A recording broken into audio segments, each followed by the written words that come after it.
This is episode number 8 of the Young Entrepreneurs Podcast. This is episode number 8 with William Helfgott. So I know besides this being, hey, it's everybody from the Founders Club, it's a matter of like people who either know people inside of school, or it's like, hey, I know you, but you don't go to our school. And so it's like entrepreneurs who have started their businesses either as like 14, high school, or like younger, and so they've kind of grown. And that's kind of the idea behind the podcast. This might be personal, but like, what did you do before like you were an entrepreneur? I mean, was it like, hey, I knew right from the get-go, let's start a business? Or is it like, well, I had this premonition and I was like, let's just start a company and make money? So it's a funny question. I was talking about it with my sister earlier today. Growing up, I wasn't allowed to say I'm bored. It just, my entire family had a lot of extracurriculars, whether it was like Boy Scouts or practicing violin. So it was always like, you could not say the word I'm bored. And so, my journey of being an entrepreneur thus far has simply just been an accident. It's like kind of ignited my passion for entrepreneurship. And I see it as like a launching pad forward. But, like looking backwards, it was really all, just accidents that kept happening and happening. And then, the accidents got more intentional. And then, I guess accidents really isn't the right word. It's more like a chance I took on myself or on the business that it would actually pan out. And I think part of that is like, it's with anything, you don't know what you're going to do. And part of it's like learning. Yeah. Because I was talking with an entrepreneur. His name is Alex. He's based in Charlotte, and he's like, hey, you need to take a risk. And he's like, your 20s, you're like, you need to have discipline, but you need to be like, hey, it's on me to do everything in the onus. And I was talking to him about transferring schools, and he's like, it's not the school, it's more or less of you having the structure to be able to be disciplined and to learn and to do what you need to do, like waking up at the set time that you set yourself for and going to bed and everything else. And I'm like, yeah. Yeah. But he's also in his 30s, so I'm like, makes sense, but being 19 versus being 30, and he works at he's like a consulting group and everything. Like, yeah. And I also think I could sit here 22 and preach to you all the things I wish I did when I was 18. Yeah. That's literally a part of the college experiences, failing and then learning out what works for you. Because, to sit there and say, I'm going to wake up every day at 6:30 is simply not sustainable. Like, I tried it. Like, it doesn't work. Like, that's not how life works. So, yeah. I mean, I don't mean to, deviate, but I think part of, especially for, this, it's like you have to be your own person. Because if you watch, Impulsive, it's like, we smoke pot and we do this and we do that. And it's like, well, part of it's being personal. Like, you can't be like, 100%. Here's the script. That's why, when I do these, I don't really have a script because I'm like, boom, boom, boom, boom, boom. Yeah. And then you're going to be like, WTF. Yeah. Then you're going to be like, all right, he's following a script. And why is he going to do a script?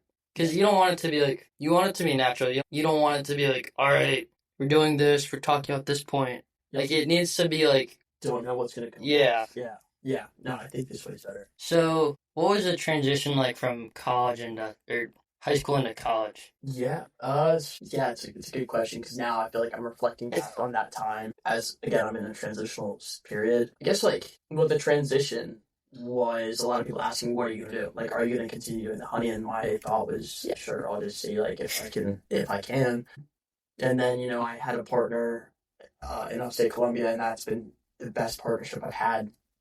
And frankly, the business wouldn't be able to run without him. So it's just a lot of transitional and I guess more exploratory learning in that I would still have businesses reaching out back in Augusta. I would still have customers coming to my house back in Augusta. So it was at what point would I still be able to serve customers and stores both in Augusta and in Charleston? And so I'm very thankful for my family who lives back in Augusta. And so, I can text them, hey, we have customers coming to the house, or hey, this store needs 3 or 4 cases. And then occasionally, this past semester, I've had, a little bit of scheduling errors in that I'll have to, pay an employee to drive to my house. And it's just not really what I want to be doing or spending company money on, but it has to be done. In terms of shipments, is it all a carrier, or is it all you have to drive it from your house to the store and then a carrier takes care of it? Yeah, no, so it's all me. I always tell the story. I think I was 16 or 17. But in high school, I drove a 2001 silver Honda Odyssey minivan. I think it had no lie, 305,000 miles on it when it died. And there would be points where I would put so much honey in it, wheels would be touching the frame of the car. So, but I digress. There was a point where my mom was driving her new car to Atlanta, and she calls me. She's like, William, and you would have thought that like I had. Did you spill honey on the car? She spilled 5 gallons of honey. No. And it's now my car, and it is like still sticky to this day. I mean, like it was an insane process. But yeah, I bring that up to say like it's yeah. We do the carrying like and delivery to our stores and partners and all the things like that. And then occasionally like they'll do pickup. But yeah, from Charleston to Augusta is basically all with our family. And so do you guys like go into local, or is it like retailer like Kroger or Yeah.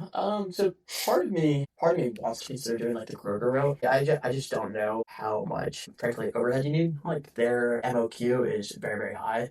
The margins are razor thin. And so, like I could go sink myself into securing like tens of thousands, if not $100,000 worth of honey.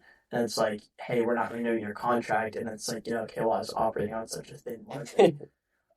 So I don't know. Frankly, in the past like 2 or 3 months, I've had 2 people reach out. I've had people reach out before about like wanting to like work for me, and I'm like, no, like, no internships? My like passion project, like I like it, but I don't want to take it much further. But now I'm like, let's just see how big I can take it. Like that was my goal all along. Like how big can I really take it? So I hired an intern. He's a freshman. He's gonna run it if I do end up moving. And then I am meeting with a guy on Friday. Hopefully run our social media because I hate running social media. I despise it.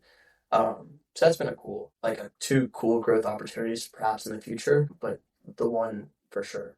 Is he gonna do shorts and reels, or what's kind of his goal for the social media? Frankly, I'm not too sure. Like the social media is currently all run by me right now, and by that I mean like the occasional Facebook and Instagram. I just don't really like social media, like running for a business. Like I love doing it for myself and things like that, but just for the honey, my passion is meeting the store owners, selling the honey, not the social media.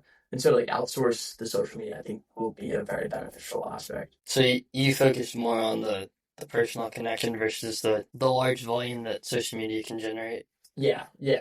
Part of me wants to get on like the TikTok stuff like that, but it's just like I don't know. There's something so personal about being able to connect with customers, like actually getting their one-on-one feedback versus just doing like a couple hundred thousand on TikTok Shop. Now, I know that I've talked with people and I've heard from other people, and it's like, hey, when you're an entrepreneur, you don't focus on the money. You focus on the skill set and everything else. As going from, I guess you could say, high school to college and then just in general, is that kind of the case? Or at least what you found in like the connections of the owners and things of that nature? Yeah, it's funny you say that, like about not focusing on the money, because that's the exact reason I don't want to do the Kroger. Like obviously like the point of a business is in my mind to connect your passion and ideally make a profit, but it's like I would be sacrificing a part of my passion and generating more profit if I wanted to go into Kroger, and it's like that's like money is not everything, especially in a business like that. And frankly, I think that getting greedy in such a small business could potentially turn it upside down very, very quickly. Um, but yeah, I think throughout like the past 5 or 6 years, just being able to like leverage the connections of the restaurant and the store owners has turned into some pretty cool opportunities that I like wouldn't have really had elsewhere. Now, I don't know if you had other ideas or if this was just the one, but do you have other ideas just besides your main avenue?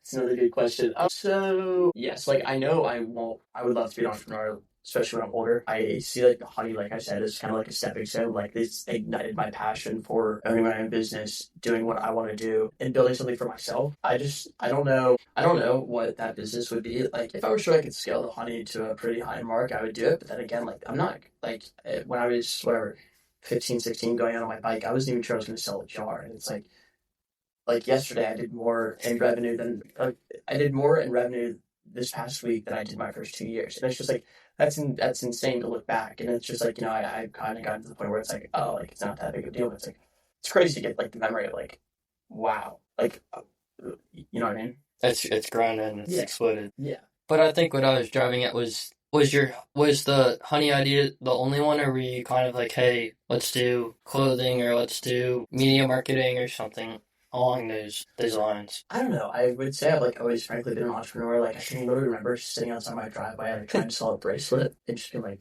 I like proud is one of my earliest memories, probably like 5 or 6, like no lie. So yeah, the honey was an accident, and I think that like I've had some other ideas for like avenues of revenue, And it's just like, is my passion behind it, or is it simply doing it for the money? The answer to that question has often been I would be doing it for the money. And then it's like, okay, well, my passion's not there. Why am I going to go sink my time and energy into something where it's just like the honey? It's like, I love it. I love talking to people. I love problem solving. It's a constant problem solve. This past summer, had the opportunity to work at a pest control company, and so it had just gotten acquired. Like I think I was there the ninth day after it got acquired, and so that was just like a really cool opportunity because it's like it was a startup. It is a startup, and to just be on like the ground floor of something that will probably sell for A lot of money. yeah, like something an insane number. But then secondarily, like I don't know what business I want to start, but having the opportunity to help out other people on their businesses is taught me more about myself in the business I want to grow and learn. For example, I work at another finance startup firm called advisor.com, and that has been really fascinating just to watch. Like, we're on like our Series B or Series C, and so to watch the founder go into like all the venture capital meetings and watch how a single investment check can change the entire attitude of the company, or how like a 3 month downturn period can actually physically change how people are in the office versus our best 3 months. That's been a really cool opportunity to see. And, I don't think I would have had that opportunity if it were like a corporate investment banking job working 40 to 90 hours a week. Oh, looking forward, do you think that you want to work corporate? I know that a lot of people it's like, I don't want to go work corporate because they don't want to work within the hours that are set, but they want to have the flexibility. Like if you go have a family, it's like, hey, I want to go to my child's soccer game or I want to go do whatever where it's not set, but where it's flexible to do what you want, where it's not like, hey, you have to be here by this set time. Yeah, I don't think it's like more of a time thing for me. I think it's more of get passionate. And it's almost selfish to say this, but it's like, I want to be building something for myself, rather than, building someone else's dream. Like, I don't want to sacrifice my dream to go help someone else build their dream. Like, there's been nights where I've stayed up bottling or labeling honey until 12 in the morning. Like, had to wake up at 5 to go harvest honey, things like that. Or just like, I'll be rearranging the closet or the storage area and like just constantly working. And I'm not clocking and I'm not calculating my hourly. I'm doing it because frankly, I like to do it. It needs to get done. No one else is going to do it. And working corporate is not something that currently interests me. Like I just don't see myself sitting down at a desk for 40 hours. If it were working corporate, like at a startup, like the job that I have now, I love. I love it. I think it's the coolest thing ever, and especially because it's so tiny. It's like 6 people, and it's like doubled in the past year. I think that's been a really cool opportunity to have. So I think that kind of answers my question. So what's kind of next? Meaning, besides graduation. Yes, it's funny. So today's April 15th. I applied for a Fulbright scholarship back in October, and so I'm a semifinalist right now, and it's for the binational business program in Mexico. So if I get the grant, I'll work in Mexico City doing either investment banking or like working at a venture capital firm, which would be really cool because it's also with entrepreneurship. And then I'll take classes for my MBA at like their university down there. But the issue is the funding was paused by the government, and so we don't know. I don't know if I've been selected as an alternate or a finalist or if I didn't get the grant. I was supposed to find out a few weeks ago, and so they said mid-April. Today's 15th. But now it's been backlogged. Yeah, so if I don't get Fulbright, if I do get Fulbright, I would love to continue working virtually at Advisor. And then if I don't get Fulbright, I would love to continue working at Advisor full-time after college. So how did you go from high school into like, meaning like when you were applying to colleges, how did you know which one you're like, hey, this is the one I want to go to? Oh gosh. So my brother and sister both went here. My sister came here in like 2015. And there was a program called the Entrepreneurship Living and Learning Community. I think it's the ELLC or whatever. Yep. And so Professor Alfonso like kind of took me under my wing. I was like literally 12 years old. And so like since then I've known I'm coming. Like I applied to like 13 schools and like I didn't even care if I got in or got rejected from any other one. All I wanted to do was go here. And yeah, the entrepreneurship like department has single-handedly, and I mean this when I say, has changed the trajectory of my life, especially with like classes like intentionality, launch X, impact X, like the ELLC class. Those classes, when I look back on my college like career, I learned more taking those 4, 5, 6 classes than I did and my other major or minor classes. Now let's change the trajectory a little bit. Let's say if you didn't go to college, would you have learned more because you would have had to not take a class, or would it have turned out the same? Well, I mean, it's hard to say. I frankly don't.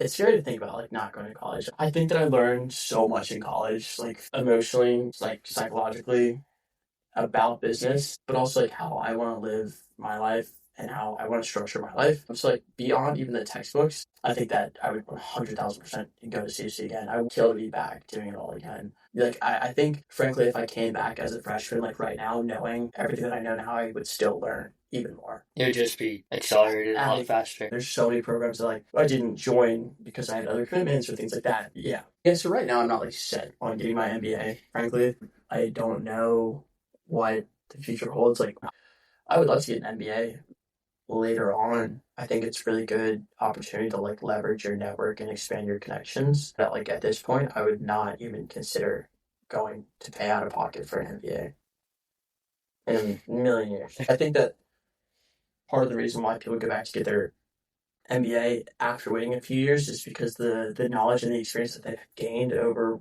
living and working in the workforce for however long they waited to go get it is so influential in the impact of the classes that they're taking in the MBA, and they can also apply the things that they've learned in their classes versus if I were to go get my MBA now, I have no real world experience nonetheless in the corporate job. And it wouldn't really help, is what I'm hearing. Meaning, if you weren't really to get it. Did you ever consider doing trades at all, or just going straight to college? Yeah. So, my family originally grew up in Florida. And so a stipulation of us moving to Georgia was that we would be put into college prep schools because Georgia at the time I think ranked like 48th in the nation for education, and so it was never really a question of going to college. It was like since day one of first grade, it was you're here to get an education to go to college. Trades were never even considered. And so, yeah, it's like, up until this point, it's like my life has been planned out. First grade, then go to second grade, all the way to 12th. And then it's like, freshman year of college, all the way to senior. And now it's like, what every senior is going through right now. So is part of it, I want to say part of it is like your parents planned it. And then I'm, at least for me, now that everybody's an adult, we're like, okay, we're put on this path, but we're like, do we stick with it, or do we kind of change the trajectory of it and go, hey, let's go explore this route or this adventure and see what it is? Because it's always helpful to learn and gain new skills, even if it means you don't go to school. I think that CC especially has given me the opportunity to like learn a bunch of things that have been outside of my major and minor that I found super beneficial. So yeah, I had never really considered the trades or anything. It's nothing against them. It's just the way I was raised. Yeah. Do you have any major points or anything? Because I think part of me doesn't want it to be like forced. Part of me is like, hey, just let it unfold 100%. I guess I can like tell the story of like how I started. I think that'll help. Yeah. Maybe.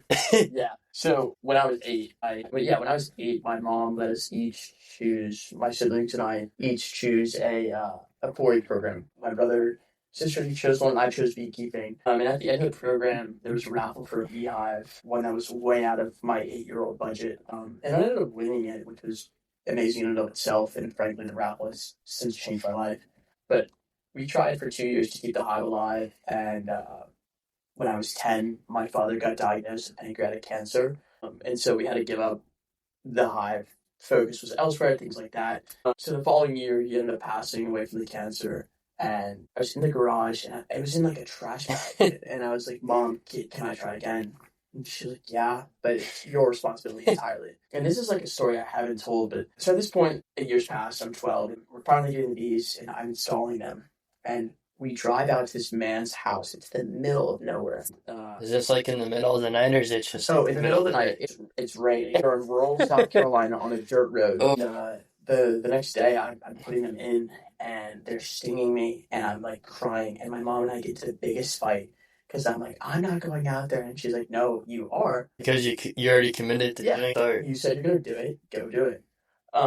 So, I mean, it had gotten to the point where at one point I was getting stung, and we have a pool in our backyard. It's 7 in the morning. I don't even know what I was doing, but I was getting stung so bad. I was like, I'll just jump in the pool. And I'm wearing like a thick bee suit, 2 pairs of socks, boots. And it was like very, very hard to swim. It was a very scary experience. Like just knowing that like. Did you just like sink or what? Yeah, I was like sinking and like doggy paddling in like a bee suit. It was like this, my neighbors were probably I don't know what they thought, but yeah, it's a scary experience to be like by yourself. So yeah, I failed probably for another 2 or 3 years, and so at this point, 15, 16, just with my mom at the house, and I finally have enough honey to harvest. So I take the extractor and I make another mistake. I harvested 2 gallons of honey, more than my mom and I could eat in a lifetime. So she's like upstairs. This funny thing, like I don't even know, just in her bedroom, and I take the honey while she's not looking, put it into jars, and get out of the house as soon as I can. Set out on my bike, go door to door, and I come back, and I think I made like $213 or something. And I told her, and she's like, what? Because she thought I was going to come back and just be heartbroken. And I was like, no. You can make that money door to door? I know. So, at this point, I'm like 16, just paid $213 an hour. I'm like, what? So I took the money. That year, I was selected to become a certified beekeeper. And so at the end of that certification, a man comes up to me and he's like, hey, I have like 300 hives. Do you want to come work at my farm? And I'm like, yeah, sure. The crazy part is the dirt road in the middle of the night, the rain story, it was his farm 8 years later, but I didn't know that, which was just like a crazy story. So I worked out there for like 3 summers, and at the end of that first summer, I had secured my first retailer, which was just crazy because, 2 summers ago, I had just actually harvested the honey. So fast forward, I'm trying to get into as many retailers as I can. I think the first year ended up in like 10, second year 20. Then it's time for college. I'm like, I don't know what to do. And so since then, it's just been a grind to get into as many retailers as possible. And then we launched our online store like 2 or 3 years ago. We've shipped to like 29 states. We sold over 15,000 products. And yeah, we have, I think, 35, 40 retailers across Georgia, South Carolina, North Carolina. Trying to hit all 50 states. If to, that would be pretty cool. It's definitely a goal. But yeah, I don't really know what's next. Just kind of want to see how big I can take it. That's, I would say, the passion behind it too. It's like knowing that I was not really doing it for the money. It was just a cool opportunity that presented itself. So you just talked about how expanding into different states. Do you drive to the different states? Or is it a matter of like you have a warehouse or you have Yeah, so I have so my house is in North Augusta. It's right on the border between Georgia and South Carolina. So I went to high school in Georgia, lived in South Carolina. So the opportunity to just drive there, between the two is pretty easy. And then distribution in Charleston, Columbia, North Augusta is frankly done by me, or it's like, when I'm traveling back home for school, I'll just bring it and drop it off on the way. And that's been a pretty good opportunity and convenient that, the school I picked is on the route that I deliver back to. well, I mean, you also talked about North Carolina. So is it like do you drive No, into no, North no, no, Carolina? thank God, no. The only store that I have up there, he's delivering the honey. So it's kind of a co-op or a Yeah, yeah, co-ownership. yeah. So how would you expand into the remainder of the states? See, that's the question that I struggle to answer. Is that honey is one of the most expensive and heaviest liquids that's like produced. And so it's a pain to ship because it has to be in glass. If it's in plastic, people don't want plastic in their food. Because of microplastics or Yeah, yeah, yeah. And I mean, it makes sense, but it's like, the glass that breaks, then it could ship back to UPS in a box that's, that's covered. shatterproof. Yeah, but, Or in glass fragments. yeah, and it's like, 8 ounces of honey just leaking in a box and showed up on my doorstep. I'm like, yeah. Do not want this product. Yeah, no. So it's moments that like that when I'm just like, oh my God, what am I doing? And so that's like the point where I'm like, I don't really know how big I want to take it. But there are stores like Savannah Bee Company and Mike's Hot Honey that have just crushed it. Like Mike's Hot crushed it with one product. Savannah Bee Company is over 150, but their marketing and their logos and labels are insanely pretty. So I don't know. To answer the question, I frankly don't know. I'm not going to turn down, like, I'll basically explore any and every opportunity. Like, and I think that's something new that's come about, especially like within these past 3 or 4 months. Having like someone present themselves, be like, "Hey, I want an internship." Like, yeah, sure, I'll find stuff for you to do. Hey, I want to run your social media. Yeah, sure, I would love that. Versus like, oh no, I can do it all. Like, no, like I'd rather reinvest in someone because so many people have reinvested in me, even if I can teach them a percentage of what I've been taught. Yeah, that would make it worth it. Now for internships, is it a matter of like, hey, you'll learn the skill, or is it a mix of I'll pay you, but you also learn skills as well? Well, I think that so much of business is personal. So having had mentors that I both admire and having had mentors that I both, would suggest other ways of handling bad business, has been interesting to be able to have both viewpoints. It's like in that when having an intern, having, allowing them to see the differences between like good and bad business is pretty interesting, especially if it's on such a small scale because those things compound, especially in the corporate world. Well, what I was asking is, I know that like some people, when you get an internship, they're like, "Hey, we'll pay you like a $20 or $30 an hour," versus some people who are like, "Well, we're not gonna pay you, but yet you can learn the skill set or whatever you're doing for an internship or whatever." Yeah, I think unpaid internships is a scam. I've never done an unpaid internship. That's why I don't think it'd be fair to make someone work for me unpaid. I don't think that's right. I'll be honest, I paid $15 an hour. I was getting paid, I think, $10 an hour working in a bee suit in the summer in like 2016, 2017, 2018. Completely different, you know what I mean? Things are so much more expensive now.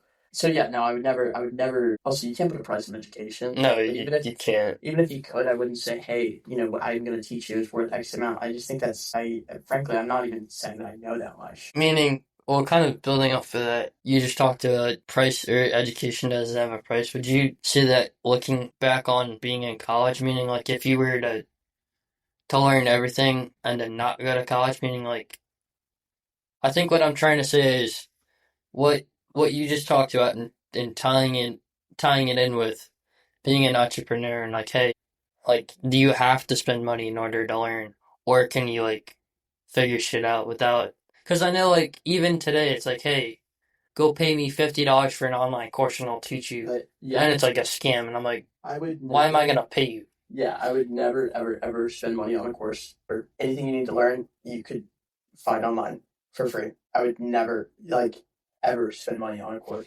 I think that there's a difference between like spending money and wasting money. Like frankly, I have I have probably wasted over a couple $1,000s in product from it spilling, me not, caring for it properly, things like that. That's not like wasting money. That's just spending it to learn. Like a conference ticket, I don't think is a waste. Things like that. If I'm going, if I'm taking someone out to lunch to hear from them, I don't think that's wasting money. I think it's just spending it, or buying the intern lunch, things like that. That's not wasting money. It's spending it. But I would 100% say that you have to spend money to learn. It's just something that has to be done. You know what I mean? Like you can sit there and ideate and ideate and ideate. At some point you have to put it into action. So I also know that what was it last week or the week before you were working the tennis venue. Yeah, yeah. How did you end up getting that?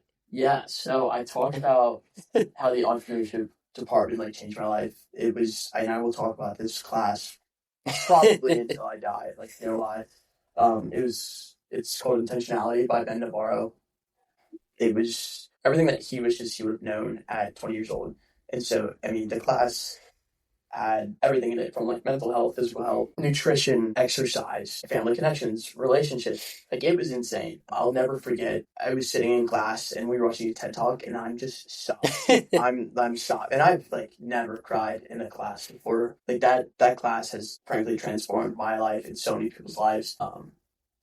And I just think that having such a network through that class of people that have been educated on the same things and have the same morals, values, and principles has been a really cool opportunity. But I got that job or internship at Credit One Charleston Open through a girl that was in my class in the intentionality class, and she was looking for people to help her out. She was connected with someone at the BMOC Sports and Entertainment group.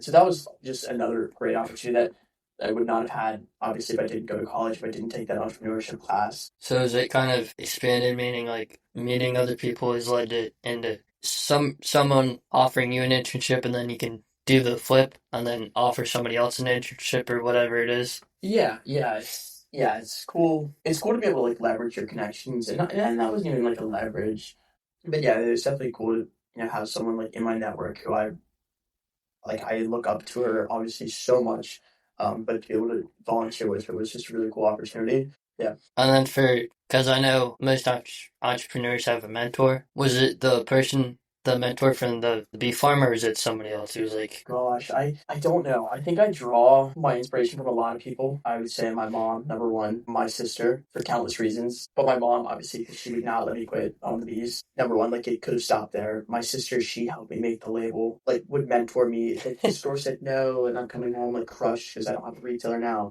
And then other mentors, I would say Dr. Wyman, hands down.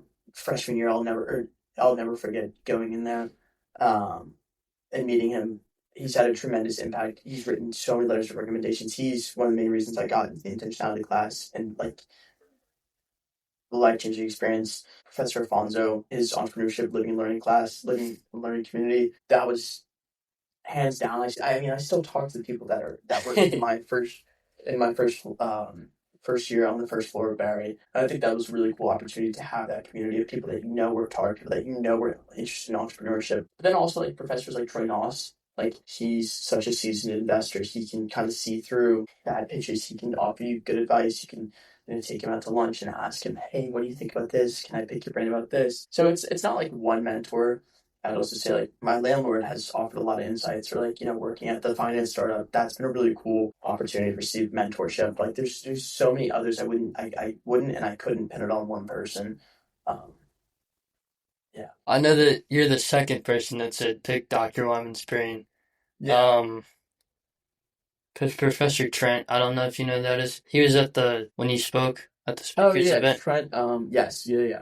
He was also like, yeah, leverage Wyman to like you're like ask him questions and everything. I'm like, Yeah. part of me is like, don't be too pushy. Be like, hey, can you give me this, and then part of me is like, okay, like Well, I don't think it's like approach it in a nice way so that he's like, okay, if you need this, like, so it's like not, so it's not pushy, and so he's not like, all right, stop asking me for things if you don't really need it or things along that line. yes. I think that like the way I would view the relationships is that it's not transactional. Like that's not really how I view it. It's not like I go to a mentor. I'm like, hey, can I have this from you? It's more of like it's more of expanding upon what they've already taught me. For example, like if I were about to go invest in a business, I would ask Troy like, hey, these are the financials. Like, what do you think? I want your feedback. Things like that. Like help me learn so I can grow and do better. Versus like Dr. Wyman. Dr. Wyman, like you have had a lot of experience. How would you suggest I do X, Y, Z? Things like that. So it's not like, hey, Dr. Wyman, like, can I have this? Can I have this? Can I have this? Also, I think it's not pigeonholing yourself on having one mentor has been beneficial because no one's a jack of all trades. It's like having a network of people is what I would call it, a network of mentors that I can, bounce ideas off of. Has been super beneficial, especially because, some mentors may not like the ideas, some others love it. So it's a matter of kind of having a sunboard, Yeah. or either that or you weren't there, but in September you probably know him, or you probably don't know him personally, but you know of him, Jack Moran. He runs a podcast, but he was kind of like, you need to like run it by people to make sure that it's not like, even Jose was like, you need to run it by other people because some people are gonna say this is not gonna work, Yeah. and it's like, hey, you need to run it by more than one person so that you're not like, hey, this is gonna work when other people are telling you, oh, it's not gonna work, and here's the reasoning why and the logic. Yeah, I think having people say to my face like, "Hey, I think this is a horrible idea," or "Hey, I don't really like this idea," is frankly more beneficial than people just blowing smoke and being like, "Yeah, I love your idea. I think it's so beneficial." Or the opposite, where it happens that you put money into an idea And it's bad. and then it doesn't work, and then you've wasted your energy and your time. And you're like, crap, Yeah, it doesn't work. So now I'm like mad because of XYZ reason. yeah, exactly. So learning from, I guess, like connections, because I know that we're, at least for me, we're taught from like, hey, going to high school, it's the best time of your life, but also you're supposed to make connections. And part of me is like, who do you have to know to make the right connections and not be like, hey, I just know you, great, and then it kind of stops their meaning. Like if you want to start a business, it's like, who do I go for funding, and who do I go for an idea, and make sure that it works, and to take it off of like things of that nature. Yeah. I think that when I reflect back on my high school experience, I had like 26 people in my graduating class. I still talk to four, and like I hope the four continue. Like I hope we continue to be friends. But beyond that, I don't think I really made like the only valuable connection I made in high school that I still talk to and like has had a very big impact on my life was Professor Alfonso. But that relationship was established when I was in middle school. But I think that like network wise in college, establishing yourself as like a hard worker, like if you're in group projects working hard, like you want hardworking people, and you also want people to know that you're a hard worker because those people that work hard are going to have the opportunities that you may want, and also you being a hard worker yourself, you're going to be able to offer other people opportunities that maybe they turn around and they help you out too. But that I think has been really beneficial, especially being in like the honors college, knowing that like I have three or four people I could call up right now and say, hey, do you want to go to the library till 3 a.m.? And they'd be like, I'm already here. That, I think, like having a network of just hardworking people, hands down, has changed my college trajectory. This is a little bit on a different note. What do you do for your like inspiration? Is it a matter of like, hey, you go watch Jesse Isler and you go, hey, here's what I can learn from him, and here's how following different billionaires' morning routines works for me, or is it just like learning different things and just getting inspired or interested? I don't know. It's a good question. I don't watch TV growing up, didn't watch TV. I have TikTok, Instagram, so it's like that's where I draw a lot of my inspiration from. Frankly, like I would say it's more like internal. Like I'm not gonna go watch like an Alex Hormozy video and get like super energized. I think consistency will forever win. Like it's better to be consistently average than occasionally great mathematically too. I just think that I don't really draw inspiration from others, but more like myself in that if I have a goal, and I love goals. Like I'll set goals first New Year, uh, birthday, June, things like that. Just especially like summer goals when I have a lot of free time.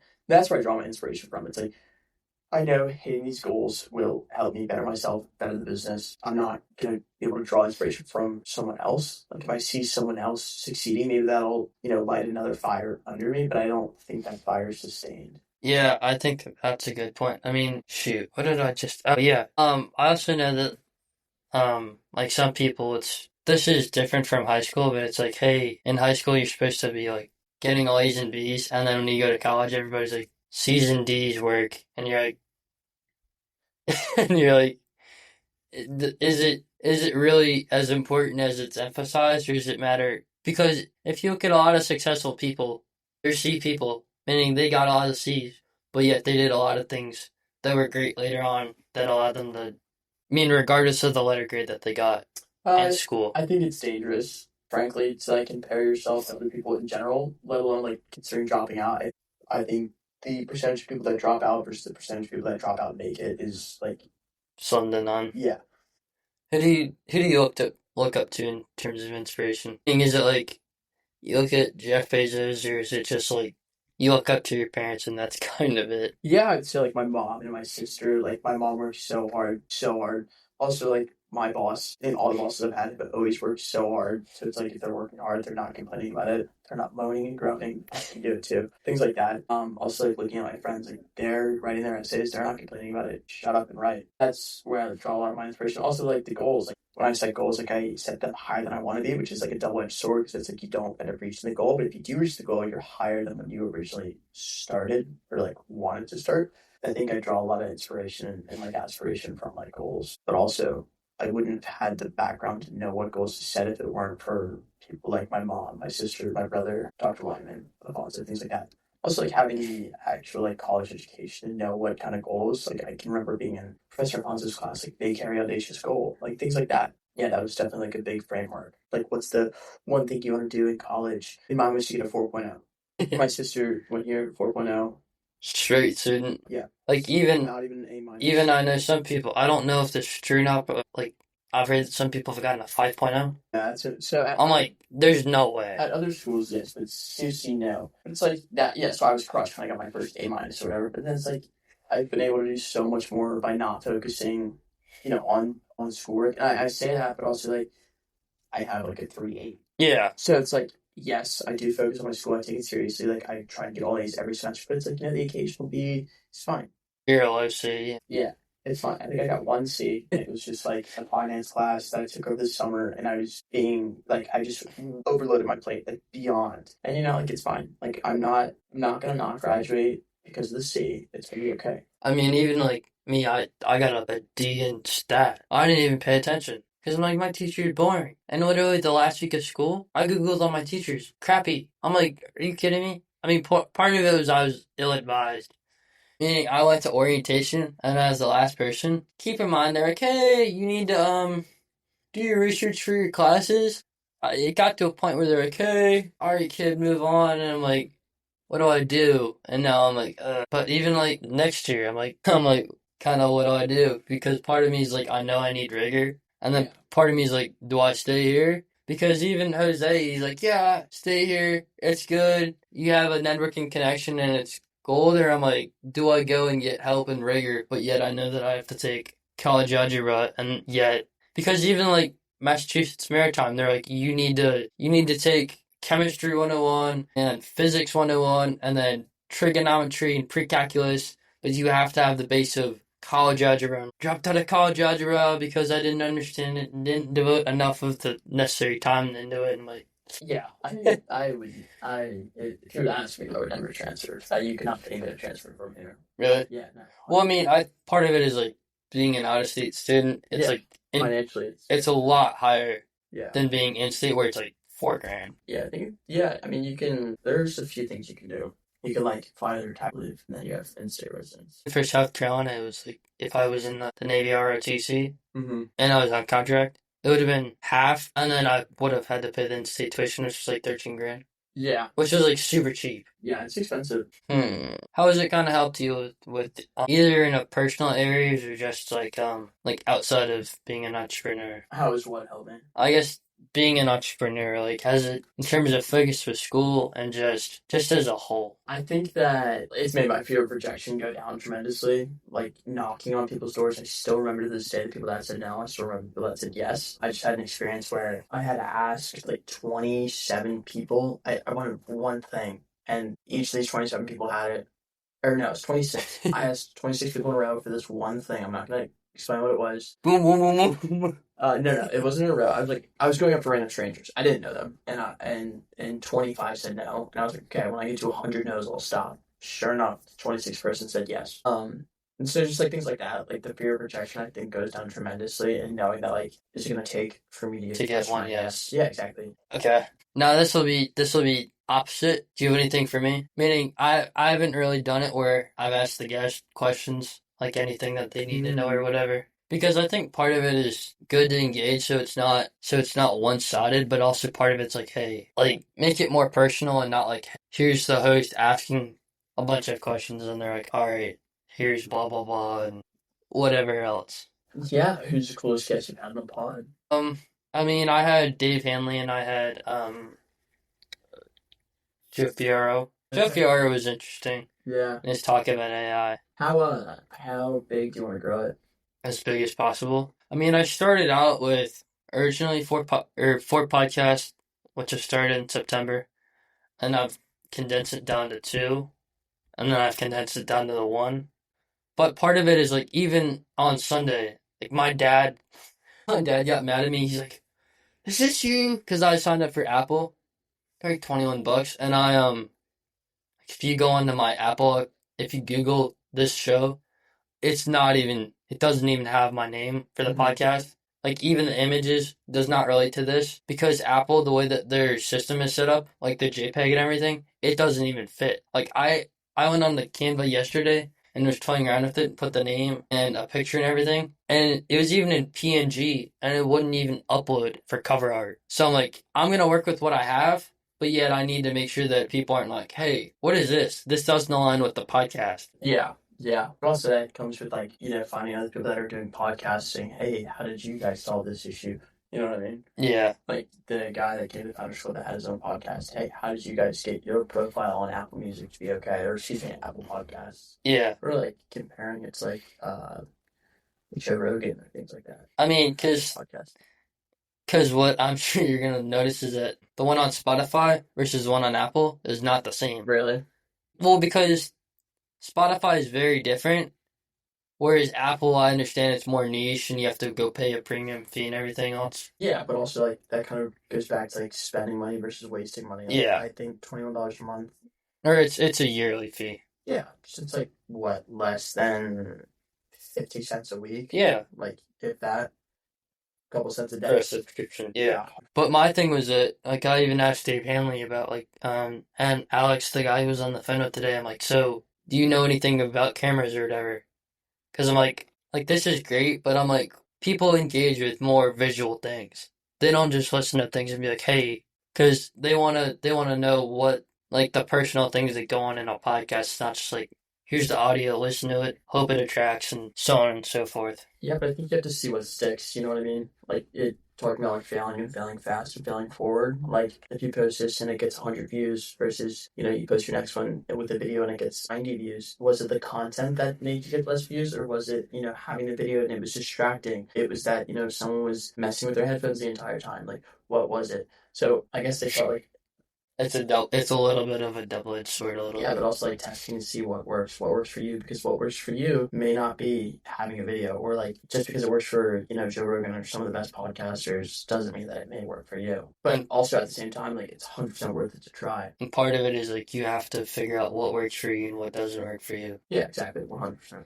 I know you have to leave in 4 minutes, so any closing remarks or comments or any of those tidbits? No, I'm trying to think. Not that I could add. Where can people find you? www.riverbluffhoney.com. That's bluff with two F's. And then at social media at riverbluffhoney. And then thank you very much for having me on the podcast. Yeah, of course. That was episode number 8, so you can find my personal at McPartland Spencer. That's my Instagram. And yeah, that is episode number 8. And I'm trying to push episodes on Mondays at 5 and Wednesdays at 5, but I'm also considering pushing them on Fridays at 5. I'm not sure what works well with people because I've looked at the demographics from Spotify and it's going, okay, 22 to like 40 is like 21 or 22% of people, which is like higher than the rest of them. I'm sure is like 14 or whatever. And I'm like, okay, let's work with this. Let's kind of gear it towards the larger audience size. And like a lot of it is like male, which I'm like really, Yeah, yeah, yeah. which works, but Or they release them on the same day. I would probably just release them, you know what I mean? yeah, You wouldn't pigeonhole yourself to recording them on Wednesday. no. I mean, I used to aim for it on the weekends, like recording it on the weekends, but now I'm like, Also, like, people aren't going to be available probably. yeah. Super. Well, my thing is like, hey, the week is for schoolwork, and then like the weekends. Like even one of my friends, Pablo Picasso. I don't know if you know who he is, So, this is his name. or his name's Pablo, but that's what he goes on Snapchat. He does boat detailing and pressure washing. Okay, gotcha. But I think he's going into he's gonna go to let's see something with law. Yeah. But yeah. Well, thank you for All having right. me on the podcast. Yeah, of course.